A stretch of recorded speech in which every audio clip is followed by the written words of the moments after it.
Hello everyone and welcome to Bansal Academy. So हमने last lecture के अंदर इम्यून सेल्स को, जो कि इनेट इम्यूनिटी के पार्ट्स थे, वो हम कर रहे थे। हम लोगों ने क्या क्या डिस्कस कर लिया था? Dendritic cells, macrophages, then NK cells which are also known as natural killer cells, neutrophils, eosinophils. यहाँ तक हमने चीजें कवर कर ली थी। इस लेक्चर के अंदर हम नए टाइप्स के नेक्स्ट जो सेल्स हैं, जो कि इनेट इम्यून सिस्टम का पार्ट होते हैं, वो आ जाते हैं आपके basophils, right? Basophils and mast cells. तो ये जो बेसोफिल्स होते हैं, these are present in the blood. जो बेसोफिल्स आपको मिल जाएंगे ब्लड के अंदर, जबकि जो मास्ट सेल्स होते हैं, these are found in the tissues, right? अब देखो, ये जो बेसोफिल्स या जो मास्ट सेल्स होते हैं, ये कौन सी लीनिएज को बिलोंग करते हैं? तो they belong to the myeloid progenitor lineage. जैसे मैंने आपको बताया था, हिमेटोपोइटिक स्टेम सेल्स होते हैं बोन मैरो के अंदर, ठीक है। गाटा 2 सिग्नल इसको मिलेगा और ये कन्वर्ट हो जाएगा इनटू माइलॉइड लीनिएज।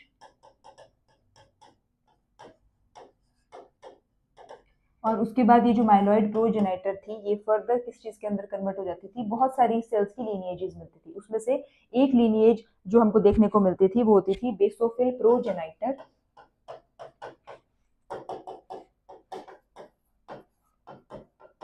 और इन्हीं बेसोफिल्स प्रोजेनाइटर से फिर फाइनली बनते थे बेसोफिल्स।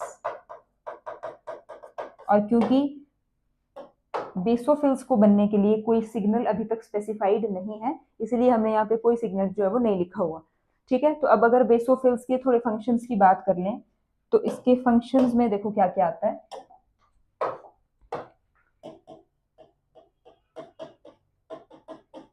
जो बेसोफिल्स के अंदर ग्रेन्यूल्स होते हैं, वो कैसे होते हैं? एसिडिक प्रोटीन्स कंटेन करते हैं। और वो एसिडिक प्रोटीन्स क्योंकि कंटेन करते हैं, तो इसलिए वो स्टेन हो पाते हैं with the basic dye. Basic dye का नाम आएगा हिमेटोजाइलिन।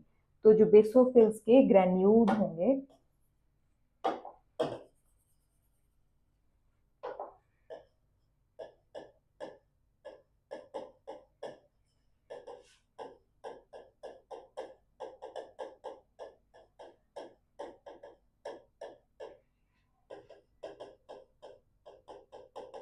They contain acidic proteins. और ये जो एसिडिक प्रोटीन्स थी, ये स्टेन हो पाती थी विद द बेसिक डाई, जिसका नाम होता है हिमेटोजाइलिन,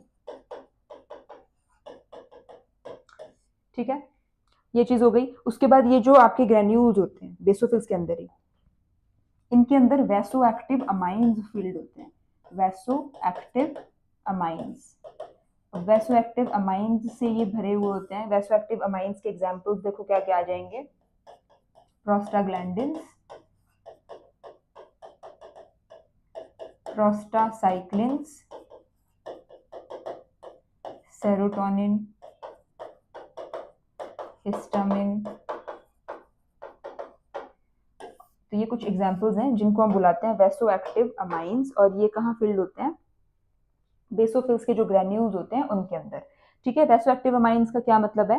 कि जो वैसो डायलेशन या फिर वैसो कॉन्स्ट्रिक्शन, मतलब कि जो ब्लड वेसल्स होंगी उसको डायलेट करने में हेल्प करेंगे या फिर उसको कॉन्स्ट्रिक्ट करने में हेल्प करेंगे, डिपेंडिंग अपॉन कि ब्लड वेसल को ब्लड का कितना अमाउंट लेकर के जाना है। अगर उसको ज्यादा अमाउंट लेकर के जाना है तो उसको डायलेट कर देंगे, उसका एरिया बढ़ा देंगे तो ज्यादा ब्लड फ्लो कर पाएगा, ठीक है। अगर कम ब्लड की जरूरत है, कम ब्लड किसी भी ऑर्गन या टिश्यू के पास में से लेकर के जाना है, तो उसको जो है वो कॉन्स्ट्रिक्ट करा देंगे, वैसो कॉन्स्ट्रिक्शन करवा करके। और इन सारे के सारे कॉन्स्ट्रिक्शन और डायलेशन में काम किसका होता है? इन्हीं वैसो एक्टिव अमाइंस का, जो कि फिल्ड होते हैं in the granules of basophils, ठीक है। अगर ये रिलीज हो जाए, देखिए अगर वैसो एक्टिव अमाइंस जब भी कभी रिलीज होते हैं, अब देखो ये बेसोफिल है, इसके अंदर ये ग्रेन्यूल्स प्रेजेंट हैं, वैसो एक्टिव अमाइंस फिल्ड हैं, जब भी कभी ये रिलीज होंगे तो फिर इन्फ्लेमेशन देखने को मिलती है। देखो रिलीज अगर ये हो जाते हैं अपने ग्रेन्यूल्स में से, तो क्या देखने को मिलती है? इन्फ्लेमेशन, ठीक है। इतना समझ आ गया? तो अब देखो हमने क्या बोला, बेसोफिल्स का और मास्ट सेल का दोनों का सेम ही फंक्शन है, बस एक फंक्शन का काम करता है ब्लड के अंदर और एक काम करता है टिश्यूज के अंदर, ठीक है। उसके बाद हमने इसके ये भी देख लिया वैसोएक्टिव अमाइंस। उसके बाद में देखो, जब भी कभी एलर्जन एंटर कर जाए तो उससे एलर्जिक रिस्पॉन्स देखने को मिलता है, और वो भी किसकी वजह से होता है, इन्हीं वैसोएक्टिव अमाइंस की वजह से। तो आप लिख सकते हो कि व्हेन एलर्जन एंटर्स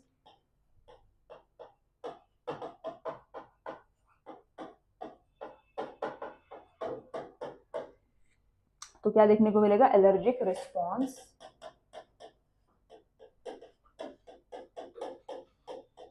अब देखो एलर्जिक रिस्पॉन्स हमें देखने को मिलता कैसे है, तो इस तरीके से बेसोफिल्स प्रेजेंट होंगे।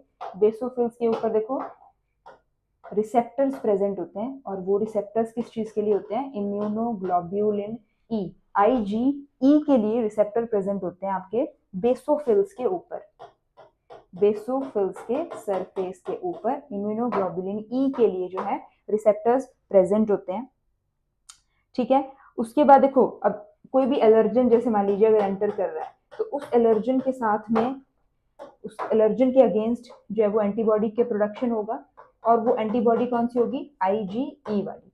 अब वो IgE एंटीबॉडी इस एलर्जन के साथ में बाइंड करेगी, और after binding to this allergen, ये लेकर के चली जाएगी एलर्जन को अपने साथ बाइंड करवा करके to its receptor which is present on the basophil, ठीक है। तो ये इसके साथ देखो यहाँ पे येलो कलर से जो मैं दिखा रही हूँ, ये एलर्जन अपने साथ अटैच करवा करके लेके आ गई है, ये IgE एंटीबॉडी अपने रिसेप्टर के ऊपर, जो कि बेसोफिल के सरफेस के ऊपर जो है वो प्रेजेंट है, ठीक है। ये चीज हो गई। उसके बाद जैसे ये इसके साथ बाइंड करती है, तो ये जितने भी अंदर इसके प्रेजेंट होते हैं, देखो ये जो ग्रेन्यूल्स प्रेजेंट है बेसोफिल्स के अंदर, इनकी हो जाती है डीग्रेन्यूलेशन। देखो ये क्या करते हैं, जो ग्रेन्यूल्स होते हैं ये बाइंड कर जाते हैं इस मेम्ब्रेन के साथ इस तरह से, और इनके अंदर प्रेजेंट जो भी कंटेंट होता है इनका, दैट इज क्या कंटेंट था, वैसोएक्टिव अमाइंस थे। देखो ये मैंने यहाँ पर लिखा हुआ है। तो जितने भी वैसोएक्टिव अमाइंस थे, अमाइंस होते हैं, इनको ये ब्लड से बाहर थ्रो कर देते हैं, और फिर जैसे ये नॉट ब्लड से, सॉरी, अपने जो सरफेस के थ्रू बाहर भेज देते हैं। तो मैं यहाँ पे क्या लिख सकती हूँ कि ग्रैन्यूल्स की डीग्रेन्यूलेशन हुई है। तो यहाँ पे डीग्रेन्यूलेशन का एक प्रोसेस चल रहा है। डीग्रेन्यूलेशन से जो भी वैसोएक्टिव अमाइंस थे वो बाहर आ गए हैं सर्कुलेशन में। तो जो वैसोएक्टिव अमाइंस थे, क्या क्या नाम थे उनके, सेरोटोनिन था, उसके बाद प्रोस्टाग्लैंडिन था, प्रोस्टासाइक्लिन था, ल्यूकोट्राइन था, एंड सो ऑन, ठीक है। तो जैसे ये रिलीज होंगे, तो इनके रिलीज से फिर देखो क्या होगा,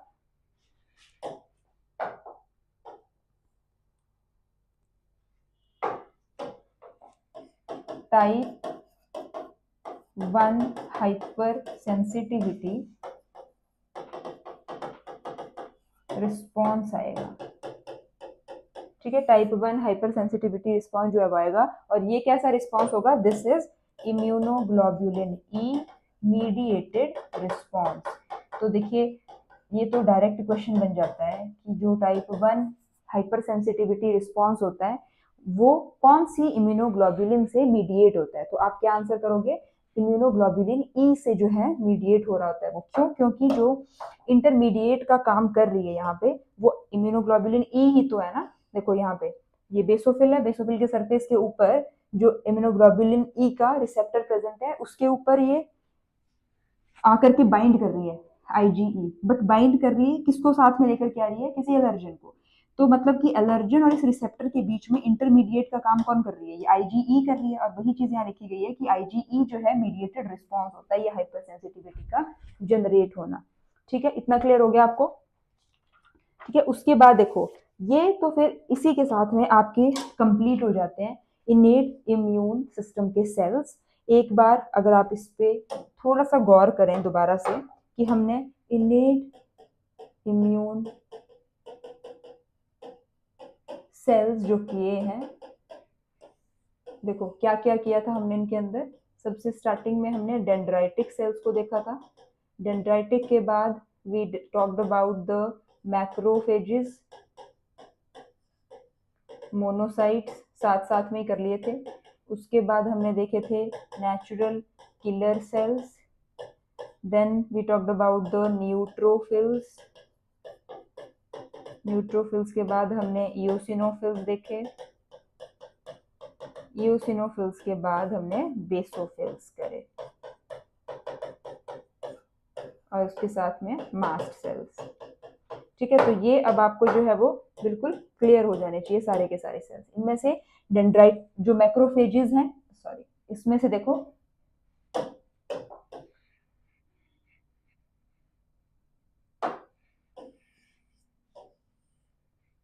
इसमें से देखो ये चीज जो मैक्रोफेजेस हैं, मैक्रोफेजेस हो गए, देन न्यूट्रोफिल्स, इओसिनोफिल और बेसोफिल्स, ये सारे के सारे माइलॉइड प्रोजेनिटर लिनिएज को बिलोंग कर रहे हैं।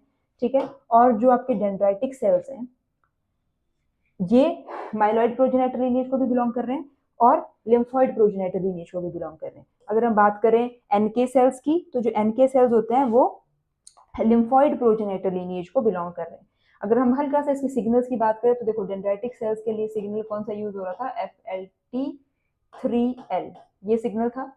ठीक है, उसके बाद देखो मैक्रोफेजेस के लिए कौन सा सिग्नल यूज हो रहा था, MCSF सिग्नल, राइट। उसके बाद में जो न्यूट्रोफिल्स थे, न्यूट्रोफिल्स के लिए सिग्नल जो यूज हो रहा था वो था आपका GCSF, यहाँ पर GCSF।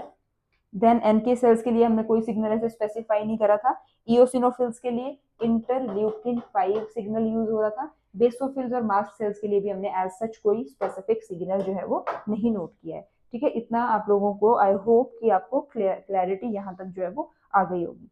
अगर आपको इनेट इम्यूनिटी के सेल्स क्लियर हैं तो अब हम जो नेक्स्ट करने वाले हैं, नेक्स्ट टाइप के इम्यून सेल्स, वो आते हैं आपके अडेप्टिव इम्यून सेल्स। ठीक है, तो अडेप्टिव इम्यून सेल्स जो होते हैं वो, उनको पहले, उसका पहले हम एक बार वो चीज करेंगे, एक फ्लो चार्ट के फॉर्म में उसको देखेंगे कि कौन कौन से सेल्स जो हैं वो आपके अडेप्टिव इम्यून सिस्टम के अंदर आते हैं। उसके बाद उसको वन बाय वन डिटेल के अंदर करेंगे, राइट। तो आप लिख लीजिए cells of adaptive immunity.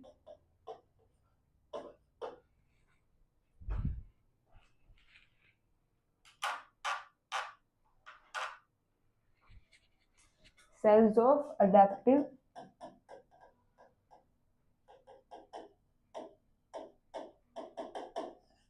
Immunity. अब देखो जो सेल्स होते हैं अडेप्टिव इम्यूनिटी के, उनको हम लोग और क्या बुला लेते हैं, तो lymphocytes, they are known as lymphocytes. Adaptive immunity के अंदर जो सेल्स आते हैं आपके, उसमें एक तो आ जाता है बी सेल्स और दूसरे टाइप के सेल्स आते हैं टी सेल्स, राइट। अगर बी सेल्स की बात करें तो बी सेल्स फर्दर एक्टिवेट होते हैं जब जब इनकी एक्टिवेशन होती है। उसके बाद एक्टिवेशन के बाद में डिफरेंशिएशन होती है और एक्टिवेशन और डिफरेंशिएशन होने के बाद में ये कन्वर्ट हो जाते हैं इनटू प्लाज्मा सेल्स और मेमोरी सेल्स,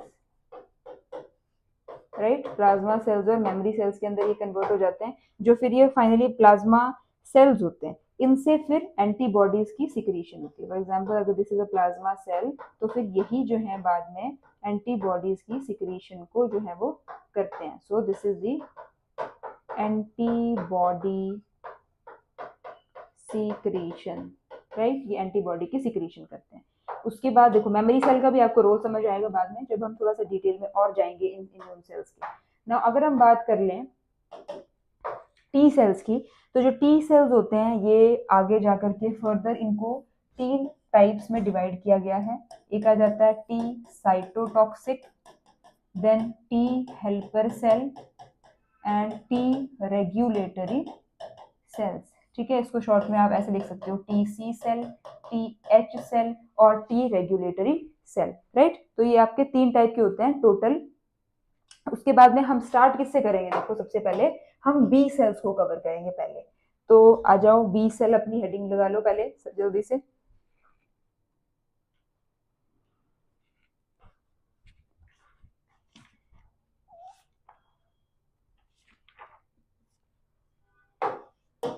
यहाँ पे लिख लो कि cells involve again in adaptive immunity.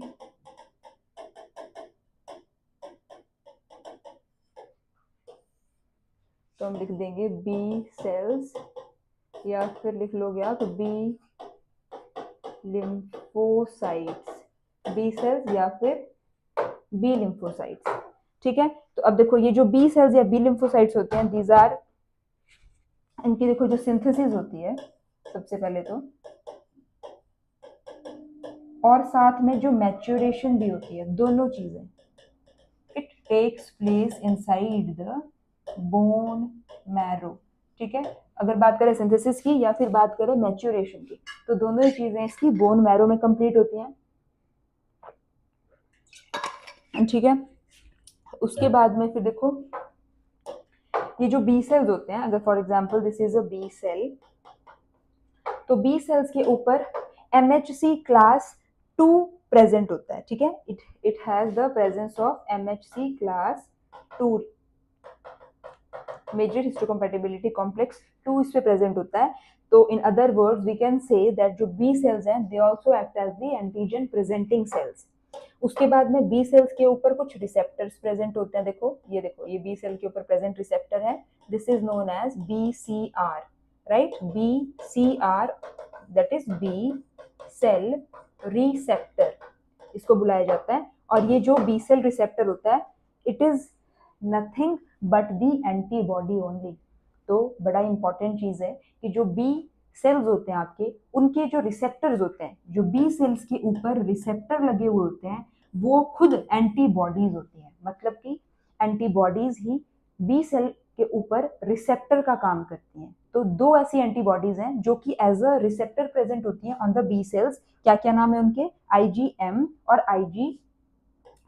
ये देखो IgM या फिर IgD। ठीक है, तो मतलब कि अगर ये बड़ा इंपॉर्टेंट क्वेश्चन बन जाता है, क्वेश्चन एग्जाम में पूछ लिया जाता है कि बी सेल्स के ऊपर जो है कौन सी एंटीबॉडी रिसेप्टर की तरीके से एज अ रिसेप्टर काम करती है, तो आप आंसर करोगे IgM और IgD। दो एंटीबॉडीज हैं जो कि एज अ रिसेप्टर काम करती हैं बी सेल के ऊपर। बट इसमें से भी जो मोस्ट कॉमनली आपको देखने को मिल जाएगी वो होगी IgM, मतलब मोस्ट ऑफ द केसेस में। ठीक है, जो IgM एंटीबॉडी होती है वही आपको बी सेल्स के ऊपर एज अ रिसेप्टर देखने को मिलेगी, IgM। D will also be seen, but this is rare। ठीक है, ये आपको मेजॉरिटी केसेस में देखने को मिलती है, राइट। और आपके पास MHC क्लास 2 तो है ही, तो अगर इसके ऊपर MHC क्लास 2 प्रेजेंट है तो ये चीज तो आपको वैसे ही क्लियर हो जानी चाहिए। तो इसका मतलब है कि एंटीजन को किसको प्रेजेंट करेगा? T, बताइए, T हेल्पर या T साइटोटॉक्सिक को? तो ये प्रेजेंट करेगा T हेल्पर सेल्स को, एंटीजन को प्रेजेंट किया जाता है बाय द MHC क्लास 2। ठीक है, तो जैसे ये आपका T साइटोटॉक्सिक सेल होगा, बार बार क्यों गलत लिख रही हूँ मैं, this is T helper cell होगा। ठीक है, इसका जो रिसेप्टर होगा, ठीक है, उसके साथ में बाइंड करेगा कौन? जो कि एंटीजन प्रेजेंट हो रहा होगा by the MHC2 of B cell, so this is the antigen. तो ये बाइंड करेगा with the receptor of TCR, right. तो ये कुछ बातें थी आपके बी लिम्फोसाइट्स के बारे में। ठीक है, उसके बाद में देखो एक बड़ी इंपॉर्टेंट चीज है जो कि आपको पता होनी चाहिए। ये जो बी सेल रिसेप्टर्स होते हैं, इनके पास एक प्रॉपर्टी होती है, this property is known as the single epitope specificity. एक टर्म आती है single epitope specificity, single epitope specificity. अब देखिए इस टर्म का क्या मीनिंग है। तो इस टर्म का मीनिंग ये है कि अगर जैसे मैंने आपको बोला कि जो बी सेल्स हैं, राइट, अब ये बी सेल है, इस बी सेल के ऊपर मैंने आपको बोला कि जो एंटीबॉडी है दैट इज IgM या फिर IgD जो एज अ रिसेप्टर की तरह काम कर रही है। तो ऐसे ही मतलब नंबर ऑफ रिसेप्टर्स जो कि बी सेल्स के ऊपर प्रेजेंट होते हैं वो होते हैं आपके 10⁻11 नंबर। और उसी तरीके से ये अगर हम सिर्फ एक बी सेल की बात करें तो एक बी सेल के ऊपर 10⁵ टाइप के रिसेप्टर्स प्रेजेंट होते हैं। और ये जो मैंने आपको चीज, तो इसका तो इसका क्या मतलब हुआ कि बी सेल के ऊपर जो एंटीबॉडी है वो इतने अलग अलग टाइप्स के एंटीजन को रिकॉग्नाइज करेगी। तो आपका आंसर है कि वो अलग अलग एंटीजन को रिकॉग्नाइज जरूर करती है, बट अलग अलग बी सेल अलग अलग एंटीजन को रिकॉग्नाइज करेंगे। अब इसको आप कैसे समझोगे कि जैसे अगर ये बी सेल फर्स्ट वाला है, ये बी सेल सेकंड वाला है, this is the B cell number 3। तो इंडिविजुअल लेवल पे हम बात करें तो इसके ऊपर भी 10⁵ नंबर ऑफ रिसेप्टर्स हैं, इसके ऊपर भी और इसके ऊपर भी। बट जब हम बात करेंगे इन रिसेप्टर्स की कि ठीक है ये इतने सारे हैं, बट ये इतने सारे होकर के भी सिर्फ किसी एक एंटीजन को ही रिकॉग्नाइज कर सकते हैं। तो जैसे अगर इस सरफेस के ऊपर बहुत सारे ये ग्रीन ग्रीन कलर के रिसेप्टर होंगे, बट इस रिसेप्टर के साथ में जो एंटीजन आकर के बाइंड करेगा वो किसी एक ही टाइप का होगा। तो मतलब यहाँ पर देखो एक बी सेल को एक ही एंटीजन, या आप बोल सकते हो एंटीजन के ऊपर प्रेजेंट एपिटोप बाइंड कर सकता है, और उसी चीज को बोला जाता है सिंगल एपिटोप स्पेसिफिसिटी, कि there are total of 10⁻11 types of receptors which are present on the B cells, but when we will talk about a single B cell तो we will have 10⁻5 number of receptors. But उन 10⁻5 number of receptors में सिर्फ एक B cell की अगर हम बात करें तो एक ही टाइप का एंटीजन जो है वो बाइंड कर सकता है। तो इसके साथ में अगर ये फर्स्ट बी सेल है, इसके साथ अगर ए एंटीजन बाइंड कर रहा है तो इसके ऊपर प्रेजेंट फर्स्ट बी सेल के ऊपर प्रेजेंट जितने भी एंटीबॉडीज होंगी जो कि एज अ रिसेप्टर्स काम कर रही होंगी, उन सभी के साथ में ए एंटीजन ही बाइंड करेगा। एंटीजन से आप लोग मेरी बात समझ लेना कि मैं एपिटोप की ही बात कर रही हूँ, राइट, क्योंकि एपिटोप जो है वो एंटीजन के ऊपर ही होता है, और वही एपिटोप जो है which is also known as the antigenic determining site, वही जाकर के एंटीबॉडी के साथ में बाइंड करता है। उसी तरह से देखो अब सेकंड वाला बी सेल आ गया। अब सेकंड जो मैंने बी सेल बना रखा है इस पे भी देखो 10⁵ नंबर ऑफ रिसेप्टर्स प्रेजेंट होंगे in the form of IgM और IgD। बट उन सभी के साथ में कोई अगर एक के साथ में बी, या फिर बी रहने दो, सी नाम का कोई एपिटोप बाइंड हुआ है तो इसके ऊपर जितने भी आगे बचे हुए रिसेप्टर्स होंगे उन सभी के साथ में सी एपिटोप ही बाइंड होगा। Similar situation will happen in this case also, कि इसके साथ मान लो अगर थर्ड वाले के साथ में अगर कोई डी नाम का एपिटोप बाइंड कर रहा है तो इसके ऊपर भी जितनी भी फिर एंटीबॉडीज होंगी सभी के साथ में भी जो है वो डी वाला एंटीजन ही बाइंड करेगा। तो ये आपको बड़े अच्छे से समझाने की कोशिश करी है। इसी प्रॉपर्टी को नाम दिया जाता है सिंगल एपिटोप स्पेसिफिसिटी। ठीक है जी, सिंगल एपिटोप स्पेसिफिसिटी समझ आ गई आपको। तो अब बात कर लेते हैं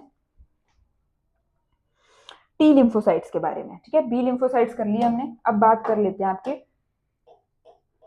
टी लिम्फोसाइट्स के बारे में। तो अब देखिए ये जो टी लिम्फोसाइट्स होते हैं, सबसे पहले देखो इनकी जो सिंथेसिस होती है वो तो होगी बोन मैरो में, बट इनकी जो मैच्योरेशन होगी वो होती है थाइमस के अंदर, राइट। थाइमस के अंदर इनकी मैच्योरेशन होती है। और जो टी लिम्फोसाइट्स होते भी हैं, टी लिम्फोसाइट्स जो होते हैं वो होते हैं आपके फर्दर 3 टाइप्स के, टी हेल्पर, टी साइटोटॉक्सिक और टी रेगुलेटरी। ठीक है, 3 टाइप के होते हैं। उसके बाद में इन्हीं को अलग अलग हमने नाम भी दे रखे हैं। जैसे टी हेल्पर को हम लोग क्या बुला लेते हैं, CD4+, टी साइटोटॉक्सिक को बुला लेते हैं CD8+, और टी रेगुलेटरी को जो है हम लोग बुला लेते हैं सप्रेसर टी सेल्स। इसको हम जो है वो सप्रेसर टी सेल भी बुला लेते हैं।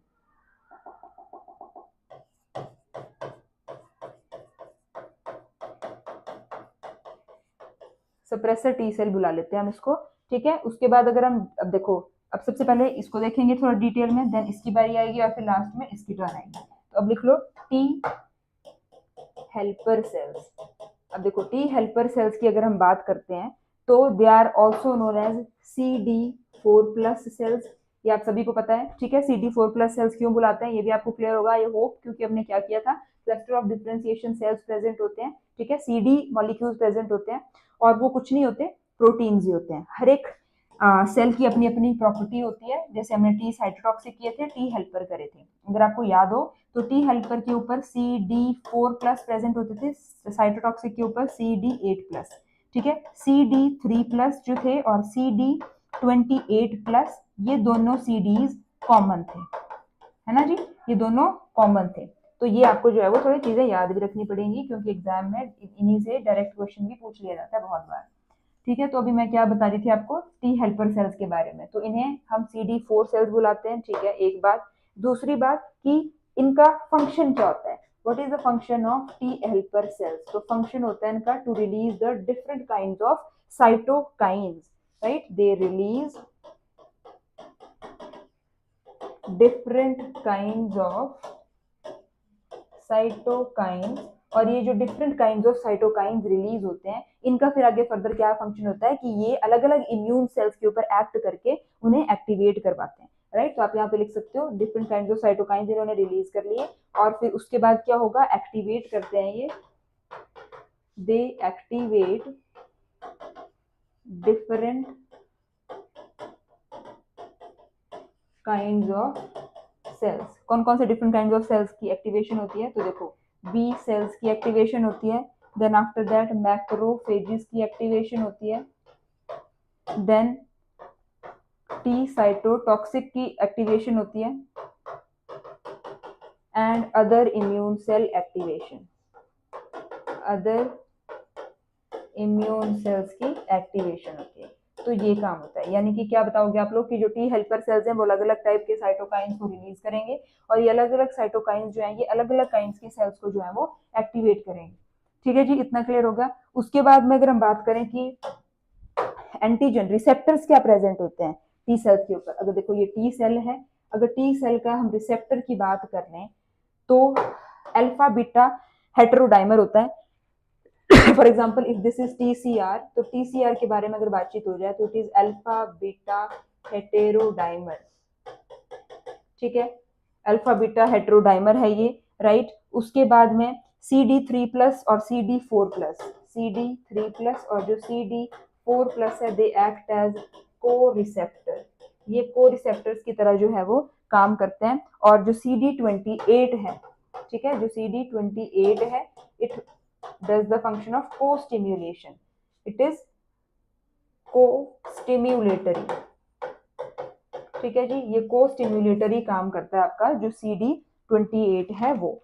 उसके बाद में अगर हम बात करें तो एंटीजन के प्रेजेंटेशन की, कि ये जो टी हेल्पर सेल्स हैं, इन टी हेल्पर सेल्स को कौन कौन से सेल्स एंटीजन्स का प्रेजेंटेशन करते हैं, तो आप लिख सकते हो कि टी हेल्पर सेल्स जो TH सेल्स होते हैं, दे डिपेंड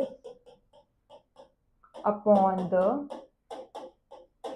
APCs, मतलब कि एंटीजन प्रेजेंटिंग सेल्स के ऊपर ये डिपेंडेंट होते हैं, ठीक है, in order to perform their function. अब कुछ वो वाले सेल्स के नाम लिख लेते हैं जो कि इन टी हेल्पर सेल्स को अपने MHC की हेल्प से एंटीजन का प्रेजेंटेशन करवाते हैं। तो देखो, एक आ जाता है इसके अंदर डेंड्राइटिक सेल, ठीक है, दूसरे सेल्स आ जाते हैं मैक्रोफेजेस, और तीसरे तो हमने अभी अभी किए, that is the B cells. इन सभी के ऊपर MHC2 जो है वो प्रेजेंट होता है, जिसकी हेल्प से टी सेल रिसेप्टर को एंटीजन का प्रेजेंटेशन जो है वो किया जाता है। ठीक है, इतना क्लियर हो गया। अब देखो, अगर हम बात करें यहाँ पर, अगर ये एक देखो बी सेल है, ठीक है, और बी सेल के ऊपर देखो यहाँ पे MHC2 प्रेजेंट है। MHC2 ने जो है वो अपने ऊपर एंटीजन को इस तरीके से प्रेजेंट करवा के रखा है, और इस तरफ प्रेजेंट है टी साइटोटॉक्सिक सेल, ठीक है, इधर प्रेजेंट है टी साइटोटॉक्सिक सेल।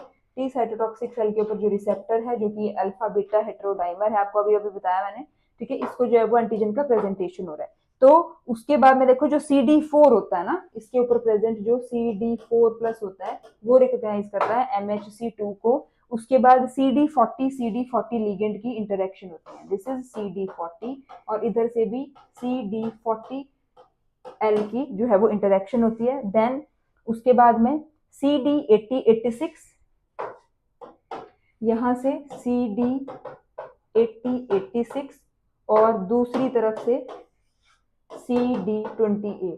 जब ये तीनों इंटरेक्शंस हो जाती हैं, कौन कौन सी, CD8086 और CD28 के साथ में CD40 और CD40 लिगेंड, और CD4 का MHC2 को रिकॉग्नाइज करना, तो उसके बाद में क्या होता है, देखो ये बी सेल था, ये टी हेल्पर सेल था, तो जैसे ये तीनों इंटरेक्शन हुई, ये एक, ये वाली एक, ये वाली दूसरी, और ये वाली तीसरी, जैसे ही ये तीन इंटरेक्शंस होती हैं तो इन सेल्स की हो जाती है, इन सेल्स की क्या हो जाती है, TH सेल्स की एक्टिवेशन हो जाती है, ठीक है, TH0 सेल्स की हो जाती है एक्टिवेशन, उसके बाद इनकी हो जाती है डिफरेंशिएशन,